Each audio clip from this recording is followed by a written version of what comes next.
computer.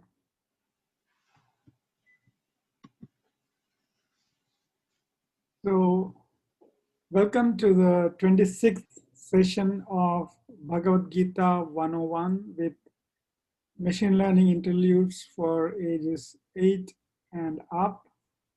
This is the 26th session on a Saturday, December 19th, 2020. So like before, we are going to start with the review of the last class. The last class, we covered this sloka. It's the 11th sloka from the 4th chapter. So let's recite it. Ye Yathaa maam prapadyante tadeva bhajamyaham maam vartmanu manushyaah partha sarvasha. Sarvashaha. Yeah. And the meaning is that in whatever way men approach me, I reward them accordingly.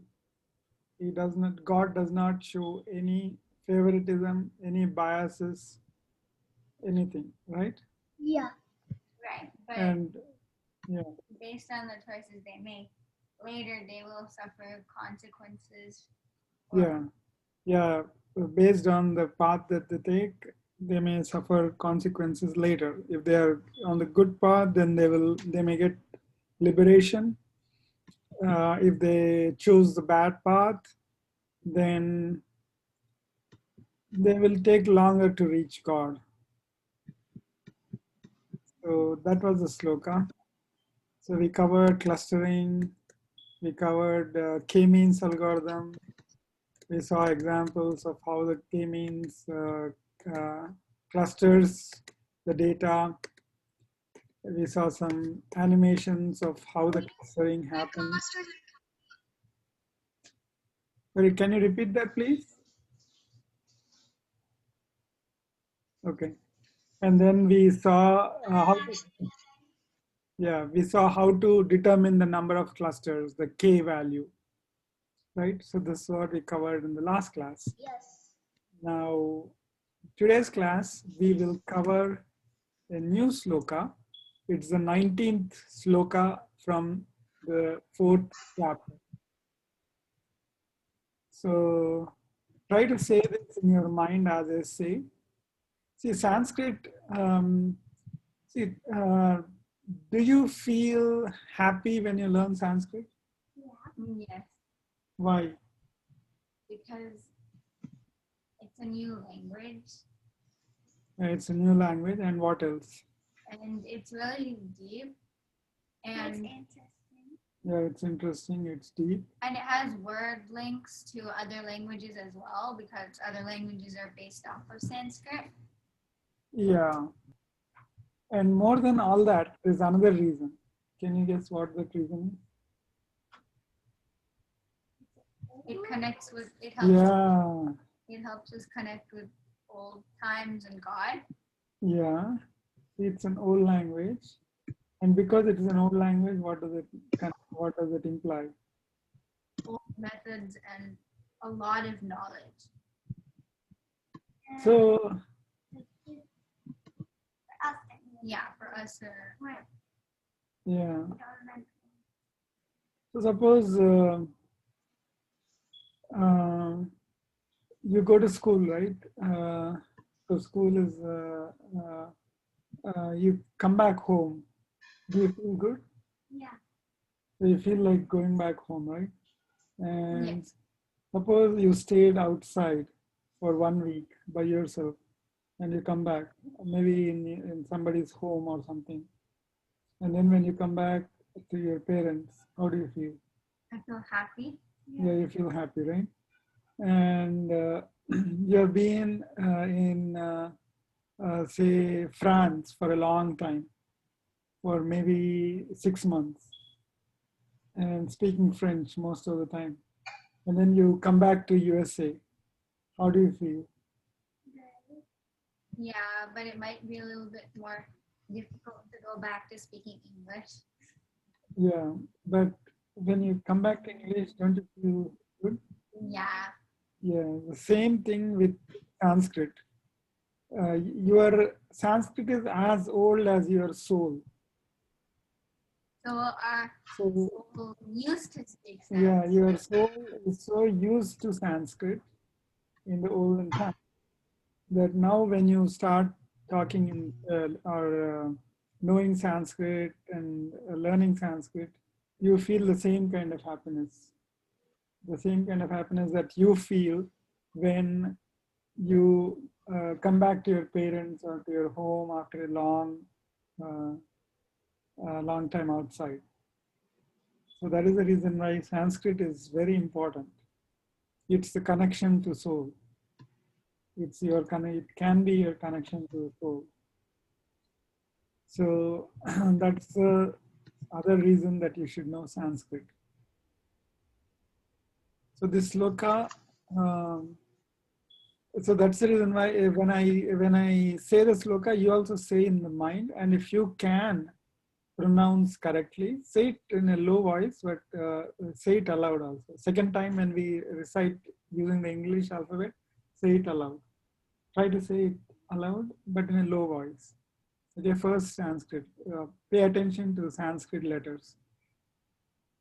Yasya sarve samaarambhaah kama sankalpa varjitaah jnanagdi dagda karmanam tamahuhu panditam buddhaha. So you said it to yourself in your mind, right? I can now say it a little aloud. Yasya sarve samaarambhaah kama sankalpa varjitaah jnanagni dagda karmanam tam ahuhu panditam buddhaha. Okay, so what does it mean? Well, we already know some of the Yeah, words. you already know some of the words like Yasya, sarve, arambha, kama, sankalpa, varjita. So most of the words, jnana, Agni. agni. And then Agni is there. karma, and then tam was in the last shloka, and then Agni Pandya is there. we talked about as well. Yeah. So we, as you see, we are learning quite a lot of Sanskrit now. We are becoming more and more familiar.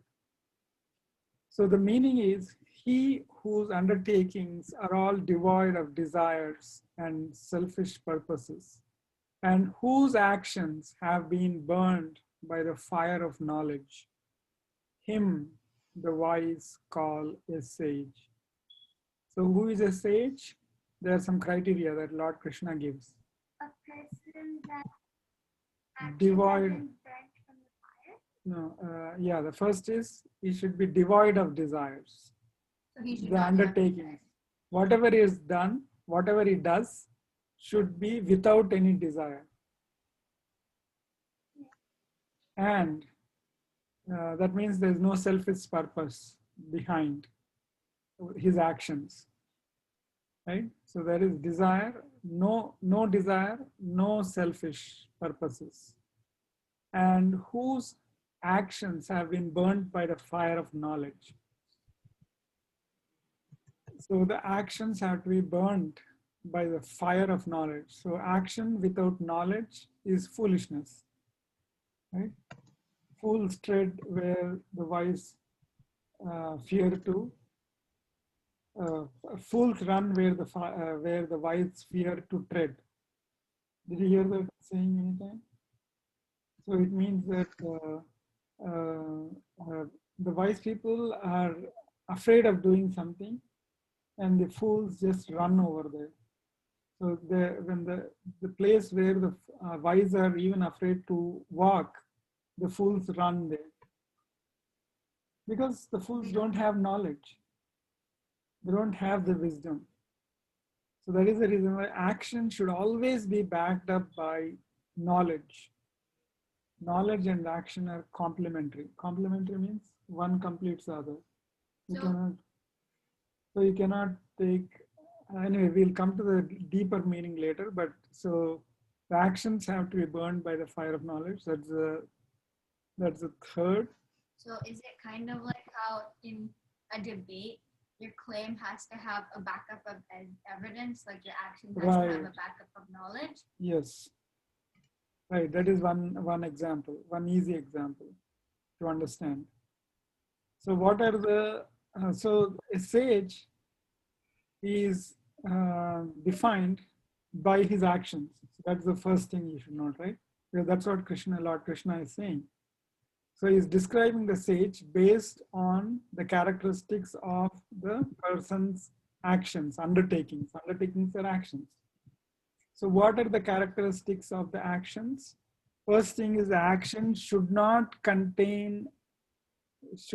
be driven by desires or any selfish purposes. That's one. Those are the first two. And the third is the action should be backed up by knowledge. The fire of knowledge. We'll see what fire means here. But they should be backed up by the fire of knowledge. So those are the three characteristics of actions which make the actor a sage. Right? Okay, let us look at the words, individual words. Yasya means one whose. Sarve means all sorts of. Sarva we already covered. Yeah, right? everything. Yeah. Tasya means, Yasya means one whose. Tasya means, didn't we cover Tasya before?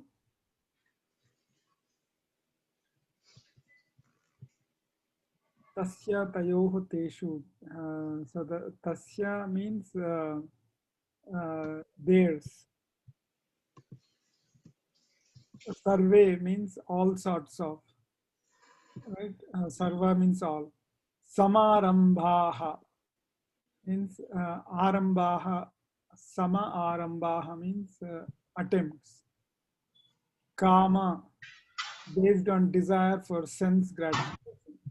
So kama is like desire. We already know that. We covered it before, right? Sankalpa means determination. Like you say sankalpam before the puja, right? Every puja. Yes. So that's a determination. And we say sankalpam before we want to do something, so that we're telling ourselves that we will do it. Right. So that is the sankalpam. Varjitaha means without. Because it's va. Yeah, varjitaha means without. We came across this word before also, right? Varjitaha. Yeah, I think we did it a few, maybe last chapter. Yeah, last chapter I think there was a word, there was a sloka which had varjita. I don't really remember. Maybe it's last chapter and Yeah. the end word. Yeah. So varjita means without. Jnana means knowledge. We already know. Agni means fire. Dagda means burn. Karmanam means actions. Tam means him. Yeah, I think we know. Yeah, we know them. Yeah. So tam you know. Yasya you know. So tasya means his kind of. Yeah, possessive case of him. Whereas Yasya is a possessive case of somebody else. Yeah. So tam means him in this case. Ahuhu means declare. Panditam means learned. Pandit, you know, right? Pandit. Yeah, we came across this word before. Pandit. Yeah, Pandit. I know Pandit. You follow the Pandits. That's what Lord Krishna says, right? Yeah, Pandit. Buddhaha means those who know. Buddhi, yeah. It's from Buddhi. Buddhi is like who knows. So those who know. We came across this word as well. Yeah. So most of the words are getting familiar to you. So this sloka basically describes who a sage is. Sage does not mean that you go to Himalayas and do penance without contacting anyone. Sage actually means the actions that this person takes do not arise because of desires or selfish purposes, and the actions are burned by fire of knowledge. So knowledge, I think in the last class also we covered, right? Knowledge is like fire. Did we cover knowledge as fire? Or? Yes, we did. Yeah. So knowledge is fire in many ways. First thing is it purifies, like just like the fire. Yeah, and then we also had a sloka about the fire being blown away by smoke. Yeah. And the mirror and the dust. Dhumena vriyate vahnihi. Yeah. Vahni, there was fire. Here, the same fire is referred to as Agni.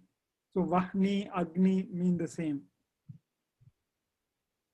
So, so first thing is, do you recollect any person like this? Do you see anyone who fits this definition of sage? So the person's action should be devoid of desires. The person's action should be without any selfish purpose. And then the action should be backed up by knowledge. Like who? It kind of reminds me of what parents do, because to give birth to children and raise them, they should not have any desires and should not do them for selfish purposes. And their actions are well backed up in order to make sure that the kid grows up to be a good person. Yeah. Yeah, sort of. Actually, many people, almost every person has this sage quality to some extent or the other. You, everyone, you, me, yeah, some amount of sattva-guna is in most of the persons at least. So, but there are some people who practice this completely. They're completely devoted to the service of mankind without any desires. Like you take the example of Mother Teresa. Do you know Mother Teresa? Yeah, I've heard of her. So she was born in Europe, I think in Norway or somewhere. And then she took upon herself to serve the most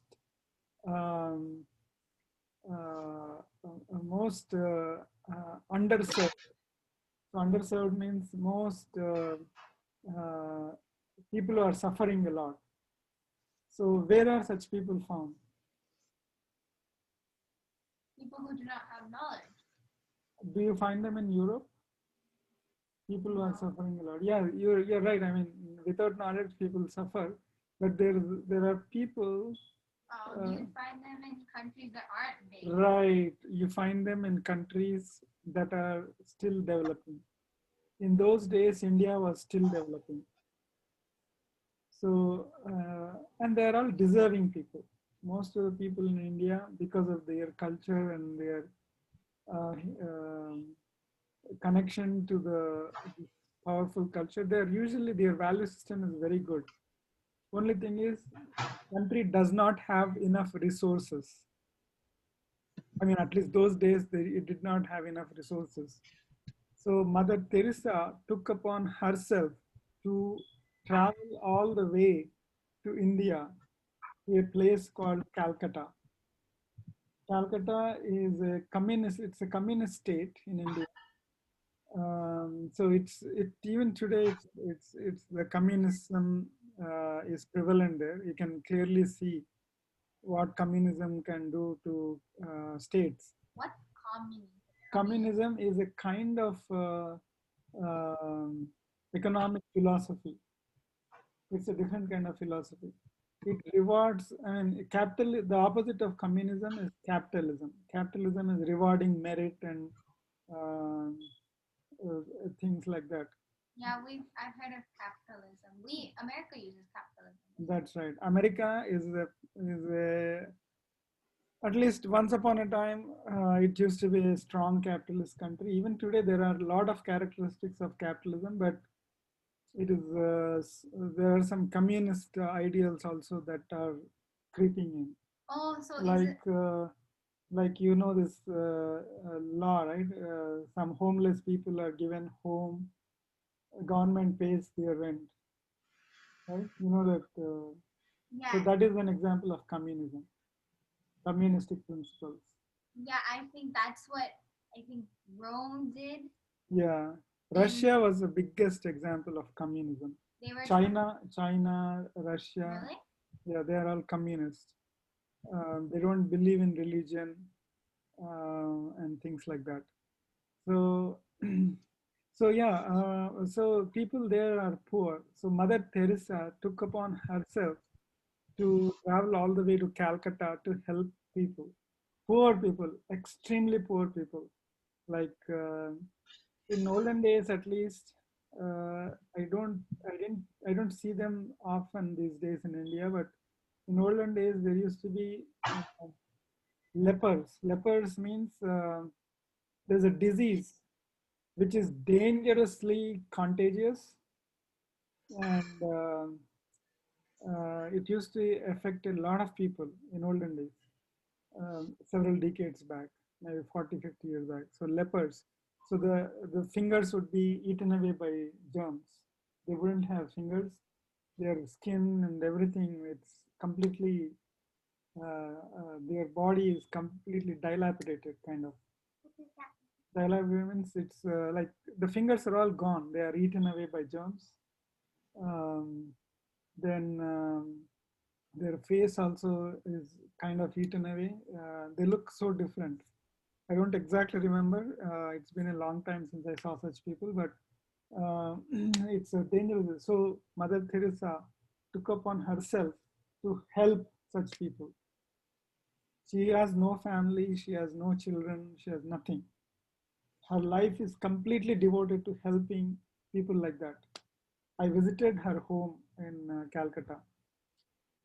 So, you can clearly tell that she did not have any desire, right? So there's no desire, there's no strong desire, there's no selfish purpose. I mean, she had a goal. Goal is different from desire, right? Goal, you remember that, right? Goal and result. So she did not have a result in mind, something that helps her. She was completely selfless. She went there, she served the poorest of the poor, and her actions were backed up by knowledge. She was born in Europe. She was well educated. She knew what is good, what is bad. So it was backed up by knowledge, and she did this action. So that's an example of becoming a sage. Um, so if you're not supposed to have any desires, wouldn't wanting to be with a part of God be a desire? That's a goal. That's not a desire. So desire is something that is associated with the body. So selfishness. It's a materialistic. Yeah, it's a materialistic desire. Karma is see. That's why in the meaning says karma is based on desire for sense gratification. Sense is body. Yeah. So yeah, you're right. Desire is not the right word, but there's no appropriate word in English which translates to karma. Or rather, karma and desire are right, but the kind of desire, the kind of longingness for the God, there's no proper word. Right? But karma typically means body related, desire, karma. So, so yeah, that is an example of a sage. There are many people like that. At least many people come close to that. May not be completely close, but like for instance, Mahatma Gandhi. He was a lawyer He was a well-doing lawyer, well-to-do lawyer in South Africa. Uh, I mean, just like we came to US, he was working in South Africa, and he was doing very well there. But he took upon himself to go back to his country and help fight for freedom. He did not have to do that, right? So there's no selfishness there. He completely took upon himself to help others. And he was backed up by the fire of knowledge. He was a lawyer himself, so he knew what law means. So he was fully lawyers, doctors, and engineers. They're all professionals, you know that, right? Yes. They're highly valued, knowledgeable people in the world, right? Doctors, lawyers, and engineers. And professors. Yeah, professors. Yeah, professors also. So, so he went back to India to help his people, and he was completely devoid. He just had one loincloth, and maybe sometimes he would put on a cloth, just two pieces of cloth. You know that, right? The culture, our culture, says that um, at least you should be as independent as possible. So when you stitch the clothes, and you're depending on the tailor and all this stuff. So that is the reason why traditional people, priests, for example, in temples, they wear only two cloths, unstitched cloths. They are not supposed to wear any stitched cloth on their body. They wear just two unstitched cloths. One is the dhoti and the other is the uttariyam. Uttariyam is the one that they put on the shoulders, on the upper part of the body, and dhoti is what they tie for their legs. So, so yeah, Mahatma Gandhi just he always, though he was a lawyer himself, lawyers usually have that suit and coat and all that stuff, right? He was wearing a suit in South Africa when he was a lawyer, but back in India, he just survived on two pieces of cloth. So that is selflessness. That is why he's called Mahatma. So there are many examples like that. Um, so this is again a very strong pattern that God has advocated for us, and many people in our culture have taken upon themselves to do this, to follow what God has told us, this path of sages. Right? So, so the interesting thing you should note here is the comparison of knowledge with fire, and knowledge is fire in many ways. So one way we said is it because it purifies. Fire is the ultimate purifier, right? That's what we talked in the last class. So knowledge is also a purifier. You have more knowledge, your thoughts become pure. See, in Sikhism, there's something called Khalsa. They believe in Khalsa. Khalsa means purity. So purity is a very important concept in our culture, Indian culture particularly. So knowledge purifies. And how does it purify? It burns the expectation of results and the reaction to the results. When you are highly knowledgeable, you will not have any expectations for results. So knowledge burns uh, the desire for results. So that is one thing. And the reaction to results also it burns. But you need ultimate knowledge. It doesn't happen immediately. You just study a book, you study math, 10 chapters of a math book. Don't expect that it will burn the expectation of results and all that. You have to develop deep knowledge, like this Bhagavad Gita kind of knowledge, and you have to, it should be very deep. How does the knowledge become deep? By practice. See, we are talking today.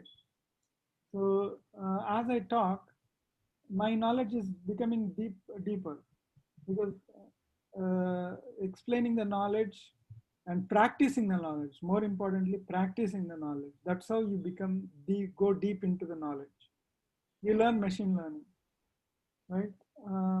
You like it. You'll you enjoy the talks and machine learning topic, but you go deeper into machine learning only when you actually start programming, when you start seeing things happen. So action and knowledge are complementary. One cannot be complete without the other. That's why action needs knowledge, knowledge needs action. So karma jnana, they are coming together. Third chapter also was karma jnana, right? Fourth chapter also is also about karma and jnana, right? So karma and jnana go together. The action and knowledge. One is incomplete without the other, right? Uh, so you go deep into knowledge that you're acquiring in these classes only when you practice. So you know about Atma, soul, body, action, results, you know, all these things, and you don't practice it. It's not going to help you in any way, because knowledge without action is not, you will not go deeper into the knowledge. So you have to go deep into the knowledge. So when you go deep into the knowledge, when you practice this knowledge, it will burn the expectation of results. You will no longer feel the need for results, and you will not be perturbed by results. So even if you do your best in the class and still you don't get honor roll, you don't feel bad. You will not cry, right? So that knowledge you will get only when you practice what you're learning in these classes. So think whenever there's a situation, you should try to use the knowledge whenever you get a context. So the reason I'm teaching machine learning, I mean, including machine learning in these sessions, is that machine learning has a lot of these concepts. So you can relate to machine learning, you can relate to Bhagavad Gita, you relate to these concepts and then decide for yourself whether you're doing the right thing and practice it. That's how you practice and go deep into the knowledge. If you don't go deep, then yeah, you will not be, it will not help you a lot. It will help you to some extent, but not a lot. So it is very important to do action, to take actions without any reaction. So that is important, very important. You do something, but you don't react to the results. So you do with all your heart. See, I'm giving these sessions so with so much this thing, and not many are following it. If I went by the result, maybe I will not be motivated that much, right? But I'm not. So that is a simple example. So you should try to practice that. We should not react. Why do people, some people's name, I told you, right? In India, some people's name is Bangaram, like gold. They are named gold. Because they never react. Yeah, Tangam. In Tamil, one of our neighbors' name was Tangam. In Tamil, Tangam means gold. So gold, and similarly lotus, Kamala, Pankaja, Padma, all those names mean lotus. So people are named lotus and gold because they don't react. We should not react. Like Buddha. Yeah, like Buddha. So action without reaction is another characteristic from this sloka. And so you tell me one thing, action is pertaining to the body or the soul? Action is mainly body-wise. Right. Yeah. Because Action. without the body, you can't do anything. Right. Action is the nature of the body. If you don't act, the body decays and dies. Yeah, because even eating food is an action. Yeah. Not only that, for instance, any part of our body, if you don't use, it will stop functioning. It is meant for action. Just like cars, right? You don't use car for a long time, it'll get spoiled. It will not work. So that is the reason why we should always be active. So action is the nature of the body. And how about soul? The soul relies on. There's no action, right? It's inaction is the nature of the soul. Soul is just a witness. It just watches everything you do, your body does. What is a witness? Witness is basically somebody who is watching what's happening. So soul is just a witness. That is the reason why in Vishnu Sahasranama, by the way, this is Dhanurmasa. It is very good to recite, to think about Lord Vishnu, Lord Krishna, Sri Rama. Lord Vishnu likes this month a lot, from December 14th to January 14th. It's Dhanurmasa. Goda Devi prayed to Lord Venkateshwara during these days. That's why you hear Tirupavai. You go to India, you hear at many places you hear Tirupavai. So it is always good to, this month it is good to pray to Lord Vishnu, particularly recite Vishnu Sahasranama and things like that. So in Vishnu Sahasranama there is a small sakshi is one of the names of Lord Vishnu. Avyayah purusha sakshi kshetrajnokshara evacha. That's in the Vishnu Sahasranama. So sakshi is one of the names of Vishnu. Why is it one of the names? Well, he is the witness. He is the soul in your body. So he is a witness to everything, good and bad, that is happening. Right? So that is the reason why the Lord God is called witness, because he is inside you and is witnessing everything that you do. He is recording everything that you do. So soul is just a witness. There is no action, inaction. So when we associate with soul, we remain a witness and not get attached to action.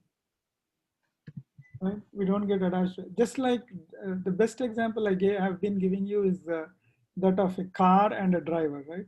Soul is like the driver. Car is like your body, right? So you want to be the driver or you want to be the car? Driver. Driver. Yeah, that's good. Because you're taking control. You're taking control. So, so driver is just a witness to what the car does, right? Of course, the driver gives the goals to the car. I mean, he wants to go this way, that way, and all that. But the actual action is happening through the car. The wheels turn, the motor runs, all that stuff is happening through the car. Right? The same thing here. We remain the soul remains the driver and uses the body to perform actions. Right? So when we associate with the soul, we remain a witness. And when you're a witness, you don't react. Right? So getting attached to action and body is ego. You do something, you feel proud about it. In the Western culture, they write when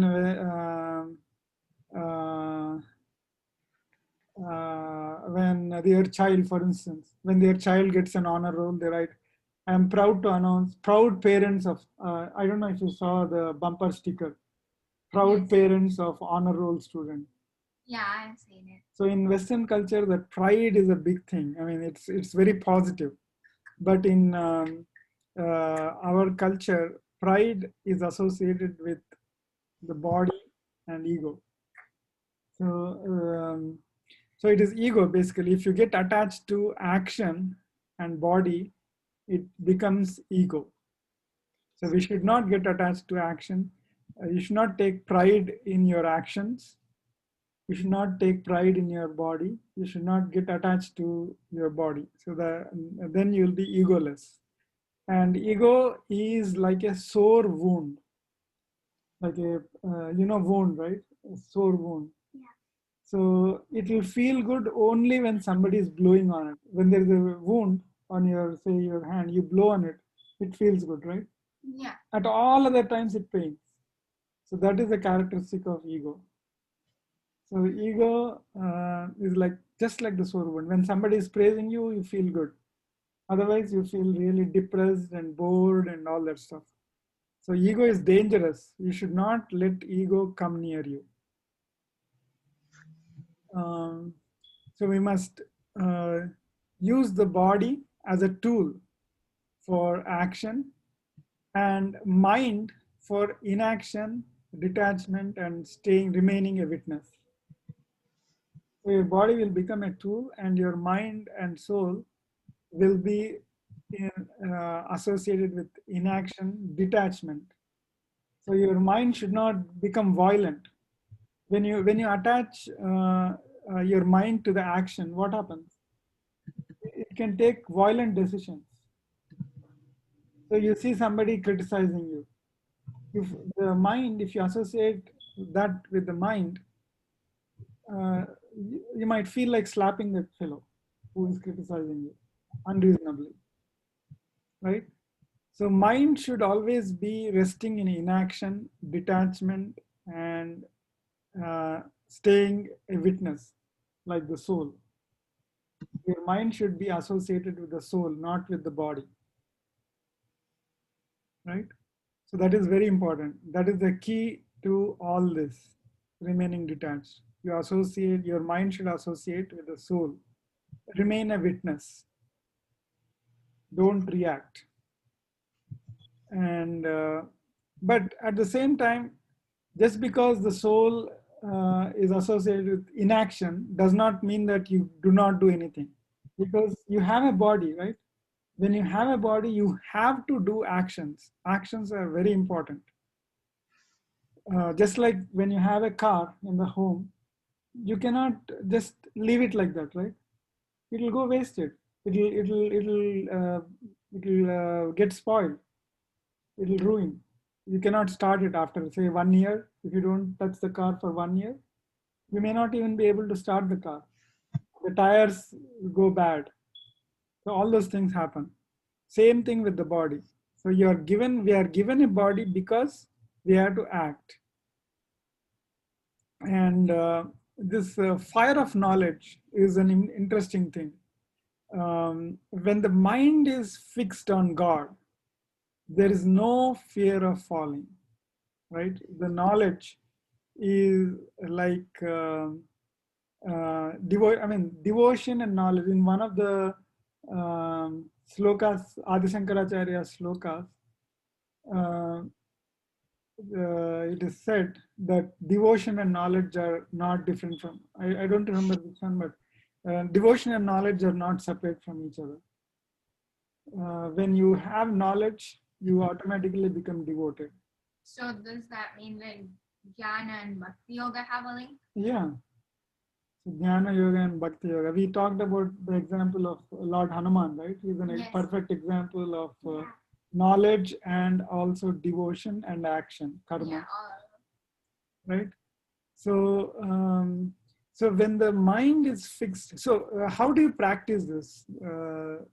So how do you become like this? It is by practice. And how do you practice it? By fixing the mind on God. When you fix your mind on God, then there's no fear. So for instance, in circus, we have all seen circus, right? So the performers would be tied to a rope. Did you observe that? They would be tied to a rope, and they keep jumping from one corner to the other and doing all sorts of acrobatic tricks and all that stuff, right? So as long as they are tied to the rope, the circus performer is confident that he's not going to fall, right? And there is no desire. He is just acting for his manager, right? Whatever the manager said, he's just executing. So there is no selfish need, there's no desire in his actions. And his movements, whatever actions that he's taking in front of you, they're perfected by knowledge and practice. So he knows what happens when he takes those moves. So that is the knowledge. And that knowledge is perfect. He can walk on a tight rope. He can carry another performer with his hands.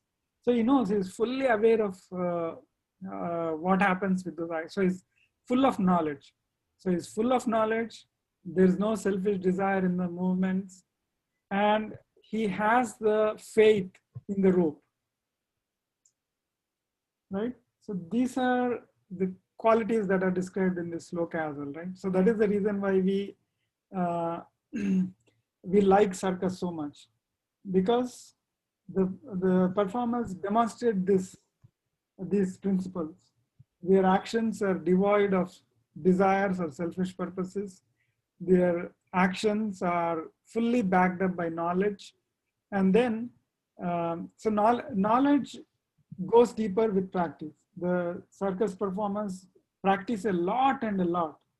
That is why their knowledge is perfect. They know what happens with each move, right? So practice is very important for knowledge to go deeper. So, so that is the reason why we enjoy circus so much, right? So our faith in God is like the rope. You believe in God completely. You should, so that belief also needs to be, everything needs to be deeper for the results to appear. Everything needs to be deeper. Knowledge, faith, devotion, all those things. Everything should be as deep as possible, and depth comes only with practice. So faith, you cannot develop faith just like that. You cannot, oh, I read Bhagavad Gita sloka today, I love Lord Krishna, so I'm faithful. That does not go, it doesn't go that way. It doesn't happen that way. Faith has to be practiced and practiced and practiced. Devotion has to be practiced and practiced. Knowledge has to be practiced and practiced. Just like the circus performance. They practice for several hours. Right? So we should also practice all these things. And when we practice faith in God, then we are not afraid of anything. It's like the rope for the circus performer. So you're not afraid of anything. See, like Mahatma Gandhi, the example of Mahatma Gandhi. He was never afraid that, see, I'm going to a place which is almost a war. It's a civil war, right? So it's almost a war. I'm going to that place. I might get killed also. I mean, the British soldiers, they used to open fire on people. They used to kill people. They used to hang them, like Bhagat Singh. So many people were hung to death. So Mahatma Gandhi did not have that fear. Because his faith. He has faith in God. So that is the kind of faith. Faith is like the rope for the circus performers. My dad used to tell me a story when I was young about a lady. So this lady was on one side of the river, and on the other side there was Lord Rama. And this lady, I told you, right? Yeah, in one of the says Hey Rama, and walks on top of the water all the way to Rama. Right, that's right. So she's so devoted to Lord Rama. Her faith is so strong in Lord Sri Rama that the moment she sees Lord Rama, she keeps saying, she only looks at Lord Rama, keeps repeating Sri Rama, and then walks on the water. She doesn't even know that she's walking on the water. And she doesn't sink. She floats on the water. That is the power of faith. So your faith should be very strong, but it cannot be expressed in words. You have to practice it. See, like Mother Teresa, right? She had faith in God, and I mean, she practiced a different religion, but that doesn't matter. Like in the last sloka, what Lord Krishna said is, you take any path, I am fine. As long as you are devoted to me, I am fine. So her path was different, but still she had faith in God. And she went to see leprosy, the disease, is highly contagious. You go near them, even if the fingers and all those things will be oozing liquids, pus kind of thing comes out. If you touch that pus, the person who touches the pus is likely to get that disease. Did she get it? She did not. That's because of faith. Yeah, that's because of faith. So there's another example I'll tell you. Makes sense. Yeah, like my grandmother. One of her family members, one of her siblings actually, had this contagious disease. Leprosy? No, called tuberculosis, TB. Like you all took a TB test. You did not know that, but we got a TB test for you guys when we joined you in the school. All your parents would have done that. Yeah, I think I remember. Yeah, tuberculosis test. So that's a highly contagious disease. Now it is eradicated, just like coronavirus will be eradicated in a few. What does eradicate? Eradicated means gone from the public. Don't get a vaccine. Yeah, they will find a vaccine and all that. But in general, if it die, some diseases die. Right. If there are no takers, they die. Just like, I mean, the body, we talked about it, right? The car, the body, if there's no taker, they will die. Also, like some businesses. Yeah, businesses. So the diseases also die. So tuberculosis is no longer a serious disease, but still people take precaution. So it's a contagious disease. So nobody came forward to help her sibling. But my grandmother, she took upon herself. After all, it is her own blood, right? She helped him when he was lying on the bed and nobody was coming forward to help him, to feed him, to do that. His own family was not helping him, but my grandmother went to his home and then helped him, took care of him. So that is another example of it. So almost every person has these characteristics of sage to some extent or the other, right? So some people take it to the extreme, like Mother Teresa. She took it to the extreme and sacrificed all her life. She devoted for service of the others. When I was back in India, we studied many stories like that of people who practice these principles.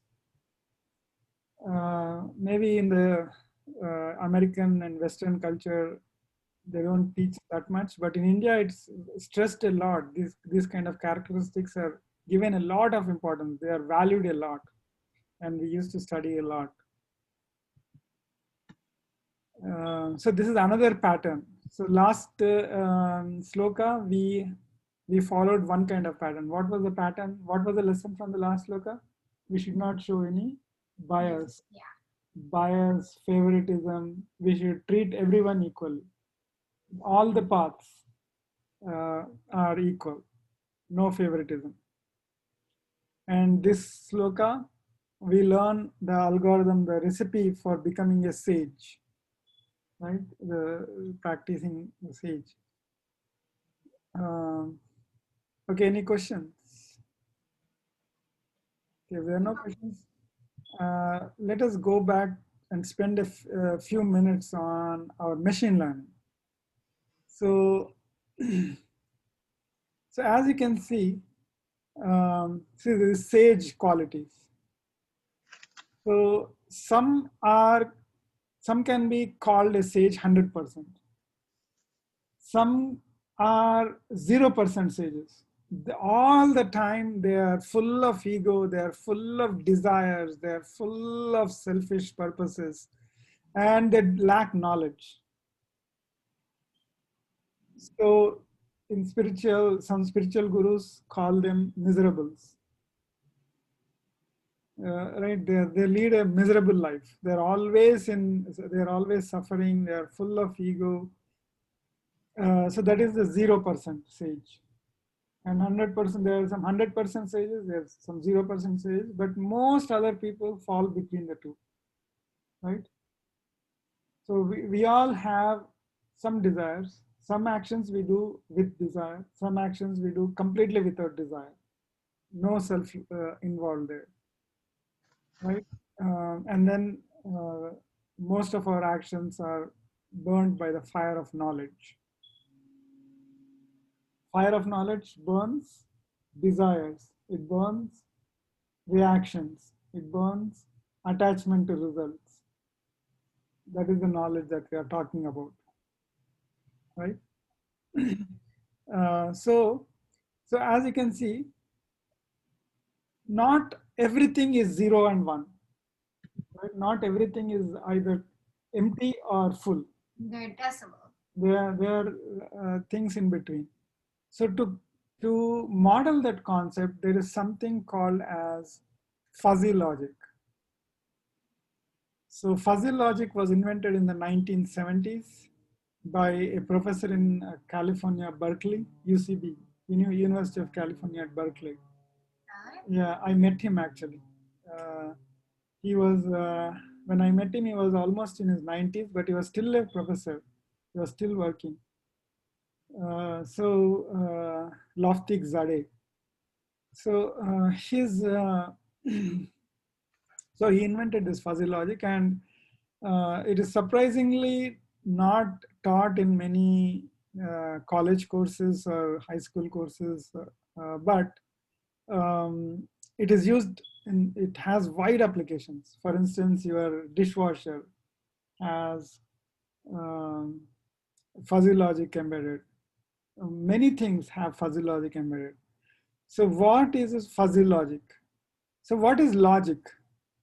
Logic is all about true and false. Something is true, something is false. So that is logic. Yeah. And so we add fuzzy to that word, logic. So you're going to study logic when you're in 9th grade or 10th grade or something like that in your high school. We also do a little bit of simple logic questions like riddles and stuff. Yeah, that's all logic. Yeah, that's all logic, right? But the systematic study of logic is a part of mathematics. It's a subject in mathematics which you will study in your high school. But anyway, in logic, there's only true and false. There's no in between. A statement is either true or a statement is false. But in fuzzy logic, the boundaries are fuzzy. What is the meaning of fuzzy? Which means they're like kind of bendable. Yeah, they're kind of bendable, soft, then hazy kind of thing. So why is it this study of fuzzy logic is also called soft computing? So computing, you all know, right? Anything to do with computers is computing. But why is it called soft? Because the boundaries are soft. Like instead of saying the student passed or failed. So what was that? I have a kind of a little question. Like, What is the question? soft things really, they're very fuzzy. Soft things,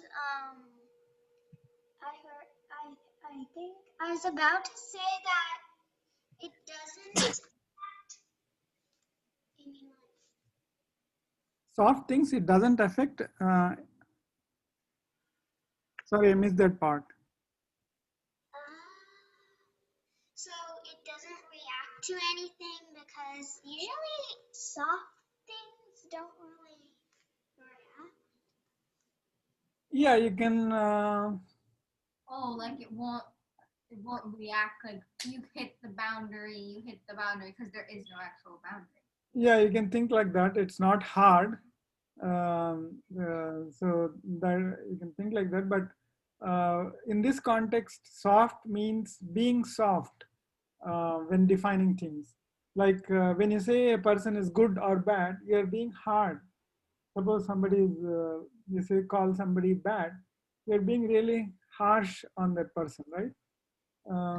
So you can be soft. You can say that the person is reasonably good. You can say like that, right? Instead of simply saying bad, you can say like in the previous sloka, the sage.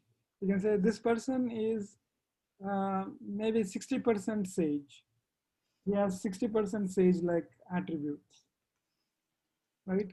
Instead of saying that this guy is not a sage, we can say that's why it's called soft. You're going soft on the person, on judging a person, on judging something. So this whole idea of fuzzy logic is also called as soft computing. So in fuzzy logic, the boundaries are fuzzy. So an example is you take the set of tall people, say call it A. Now a crisp set, either a person is tall, either the person is tall or short. So you draw a set of all tall people, either a person belongs to that set or it does not belong to set. So a criteria could be like if the person is greater, taller than 170 centimeters, then he is tall, otherwise he is short. So that is how a crisp set is defined. And but a fuzzy set is soft. So there is something called a membership function, which can vary from 0 to 1. So in this case, the function takes only two values, right? This is a function. Any graph is like a function, right? Function is a expression of what is there on the x-axis, right?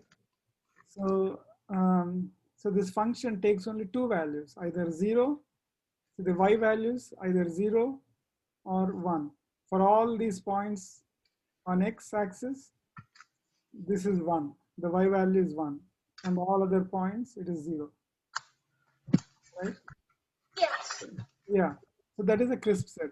But in a fuzzy set, the function can take all values from 0 to 1. So it can take 0.5, it can take 0.6, 0.7, 0.9, and 1, and 0 also. So that is what is called as a fuzzy set. So in fuzzy set, the membership of an element is fuzzy, and that fuzziness is expressed by a membership function. The membership function can take values from 0 to 1. It can be 0.5, 50%. So we can say the person is 60% like a sage. You can say the person is 100% like a sage. And you can also say the person is like 0% like a sage. So it gives a sense of membership, not 0 and 1, but this is more realistic, right? Suppose you say that you call all the people less than 170 centimeters short. That doesn't make sense, right? It's so mean also. And also, if somebody is like 169 centimeters, they'd be Also, it would be even more insulting to a dwarf. Yeah. What if you're at 107? It is still considered tall. See, we are drawing a line here. It is still considered 1. So less than 170 is short. So that is a crisp set and this is a fuzzy set, right? So we will see how this concept is used in machine learning. Machine learning is also like this, right? So we'll see that probably in one of the future classes. So now let us, if there are no any questions. I just wanted to say that this is kind of like what we did learn last time in classification. How we learned that if we had like more clusters or like more detailed boundaries in this example, we get more accurate results. So it relates to cluster. Yeah, it basically relates to classifying. the classification is also fuzzy. The classification that we get in machine learning is also fuzzy. It's not 100% this way or that way. It's not 0 and 100%. It could be between 0 and 100%. Right? So that is the relation to fuzzy logic. So we'll see this concept in more detail next class, hopefully next class or one of the future classes. Okay, let us end the session with our prayer. Asatoma Saggamaya Tapasoma Jyotirgamaya Jyotirgamaya Mrityunjaya Mrityunjaya Amrutangamaya Om Om Shanti Shanti Shanti Sarve Jana Sukhino Bhavantu Samasta Sammangalani Santu